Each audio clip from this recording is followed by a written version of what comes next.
anyone to say to someone else, you just keep praying it, and it'll happen. What I can say is God is sovereign.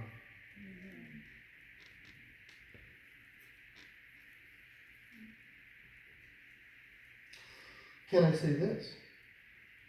Can I say walk righteously and you'll get what you ask for? After all, Zechariah and Elizabeth were righteous and walked blamelessly before the Lord. Is that the missing recipe? Is that what I'm supposed to say to you? Well, listen, just walk righteous. If you walk righteous long enough, God will give you what you ask for. I don't think I can say that, nor do I think I should say that. In fact, I think if you adopted that, you would ruin and spoil your righteousness. Because it's not our acts of righteousness supposed to be fragrant offerings for the Lord? Free will offerings, in fact. Like a child giving a parent a nice piece of artwork for the fridge. I did this for you because I like you. I love you. Right? Our best works of righteousness are at best lame art on the fridge. Which the Lord takes. He takes them and he puts them up. And he loves us. But the moment you start to do things in order to get things, it's ruined. Now, some part of me says, hey, walk righteously before the Lord and it will go well for you. Like, I would counsel you to be righteous as opposed to unrighteous. Be blameless as opposed to wicked. But I think the chief thing that I could promise you there is that you would pray better. You'd ask for the right things. I can't say you pray long enough you get it, or if you're good enough you'll get it. Maybe what I can say is God hears prayer. God hears prayer. He's good. Can that be enough?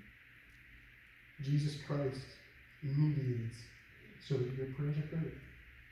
He shed his blood so that your prayers rise up before the Lord in fragrant offering. And God is good to you.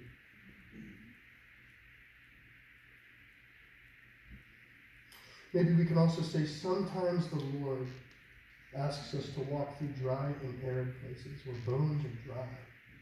Sometimes he does, right? He's a promise keeper and he hears, but sometimes he asks us to walk through dry places. Let me go back to this Teresa of Lisieux. Right? So she's sick. She's experiencing the aridity of the soul, which for the first time in her life, and since she was like 6, she dreamed of serving God with every fiber of her being. And here she is, at last, in the service, in the convent, laid up with tuberculosis. She doesn't feel the Lord. She doesn't want to pray. She's getting no feedback from the Spirit. It's dry. It's just dry. And you know what she says? She's reasoning to herself, and she says, it's a marvelous part of the book. She says, then I realized, here too, I must worship. Like perhaps God has brought me here so that I worship him here, so that there's no other reason in the world except for pure worship. Like when you're not getting what you want and you worship, then the worship is pure. Is it not? It's special. When we worship because we keep getting all the baubles and riches from the Lord, well, that gets a little murky, right? When it feels right. When the song hits the right place and you worship, well, that's good. But when you worship with silence and in an arid place, that's true. And that's what she said. She said, when I discovered that, I said, oh, too, I'll worship him here in this arid place. And she moved on. Problem solved for her.